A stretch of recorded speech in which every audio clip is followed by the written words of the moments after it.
नवी मुंबई व रायगड जिल्ह्यातील ताज्या बातम्या आणि घडामोडींसाठी सबस्क्राईब करा वादळवारा लाईव्ह चॅनल आणि दाबा बेल आयकॉन.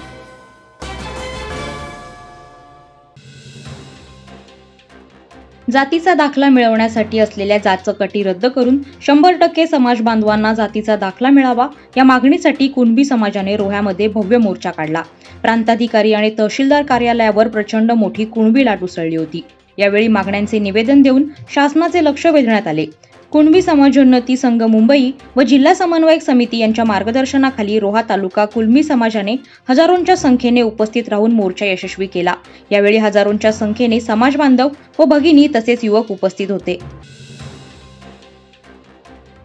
उरण पूर्व विभागातील व्यावसायिकांना, गावांना, कंटेनर यार्ड यांना विद्युत पुरवठा करणारी अंडरग्राऊंड केबल पिरकोण गावात नादुरुस्त झाल्याने विद्युत पुरवठा खंडित झाला होता. विद्युत पुरवठा पूर्ववत करण्यासाठी महावितरण कंपनीच्या कर्मचाऱ्यांना 12 तासांचा अवधी लागला. यामुळे उरण पूर्व विभागातील आवरे, गोवटणे, पिरकोण, पाले, सार्डे, वशेणी, पुनाडेसह इतर गावांमध्ये अंधाराचं साम्राज्य पसरलं होतं. महावितरणाचे निशांत पाटील यांची पूर्ण टीम तसेच प्रकाश पाटील, मयेकर, अक्षय, कुंदन यांनी या कामी मोलाचे सहकार्य केले. पेण तालुक्यातील हेटवणे धरण मध्यम प्रकल्पाच्या कालव्याचे काम गेली 16 वर्षांपासून प्रलंबित आहे. तालुक्यातील खारेपाट भागातील नागरिकांना आणि शेतकऱ्यांना पिण्याचे तसेच सिंचनाचे हक्काचे पाणी मिळावे यासाठी अधिवेशनाच्या पहिल्या दिवसांपासून आमरण उपोषण सुरू करण्यात आले.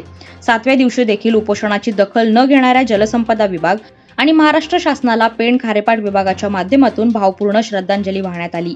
यावेळी मोठ्या प्रमाणात महिला, ज्येष्ठ नागरिक, लहान मुले, विद्यार्थी यांसह शेकडो नागरिक आणि शेतकरी उपस्थित होते. देशातील सुसंस्कृत राज्य म्हणून महाराष्ट्राची ओळख आहे. महाराष्ट्र ही थोर संतांची भूमी आहे. या सुसंस्कृत महाराष्ट्राची ओळख पुसण्याचं काम भाजपनं केल्याचे प्रतिपादन माजी केंद्रीय मंत्री अनंत गीते यांनी अलिबागमधील कार्यकर्ता मेळाव्यात केलं. या कार्यक्रमास जिल्हा संपर्क प्रमुख विष्णू पाटील, पक्षाचे जिल्हा प्रमुख सुरेंद्र म्हात्रे, जिल्हा संघटिका दीपश्री पोटफोडे, अलिबाग तालुका प्रमुख शंकर गुरव आदी पदाधिकारी उपस्थित होते. उद्धव ठाकरे यांनी वर्षा बंगला सोडला तेव्हा अख्ख्या महाराष्ट्राच्या डोळ्यात अश्रू आले होते. त्यामुळे आपले रुसवे फुगवे सोडून आपले कर्तृत्व सिद्ध करायचे आहे असे भावनिक आवाहन त्यांनी कार्यकर्त्यांना केले. जुनी पेन्शन योजना लागू करा अशी प्रमुख मागणी आणि इतर 17 प्रलंबित मागण्या पूर्ण करण्याच्या मुख्यमंत्र्यांच्या आश्वासनाला 6 महिने उलटून गेले. अद्याप शासनाकडून आश्वासन पूर्ण करण्यात आलं नाही.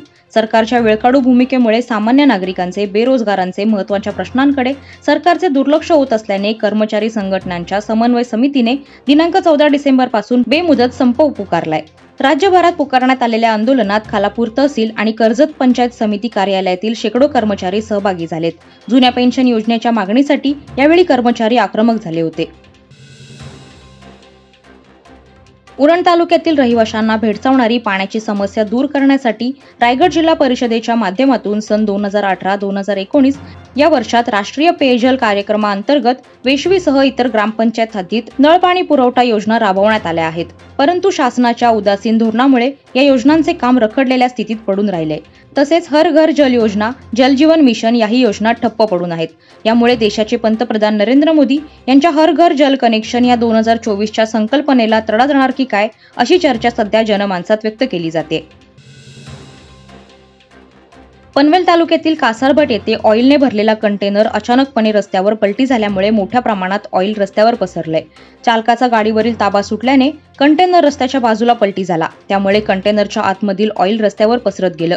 या घटनेची माहिती मिळताच परिसरातील जागरूक नागरिकांनी ही बाब त्वरित वाहतूक शाखेला आणि सिडकोच्या अग्निशमन दलाला कळवली.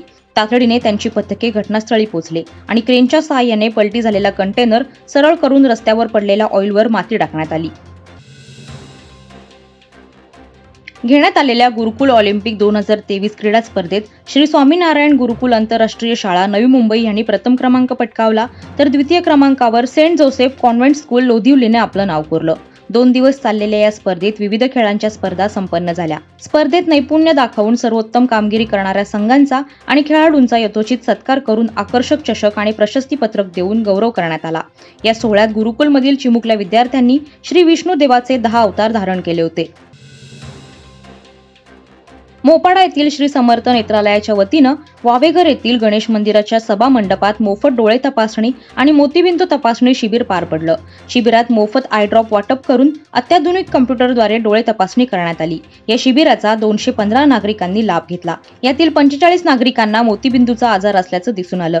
त्यांची सवलतीच्या दरात दुर्बिणीद्वारे बिन टाक्यांची मोतीबिंदू शस्त्रक्रिया करण्यात आली. तसेच शिबिरात 50% सवलतीत चष्म्यांचे वाटप करण्यात आले. शिबिरात नेत्ररोग तज्ज्ञ डॉक्टर विशालाक्षी शेडबाळे यांनी रुग्णांना मार्गदर्शन केलं. वादळवारा लाईव्हसाठी न्यूज ब्युरो, रायगड. नवी मुंबई व रायगड जिल्ह्यातील ताज्या बातम्या आणि घडामोडींसाठी सबस्क्राईब करा वादळवारा लाईव्ह चॅनल आणि दाबा बेल आयकॉन.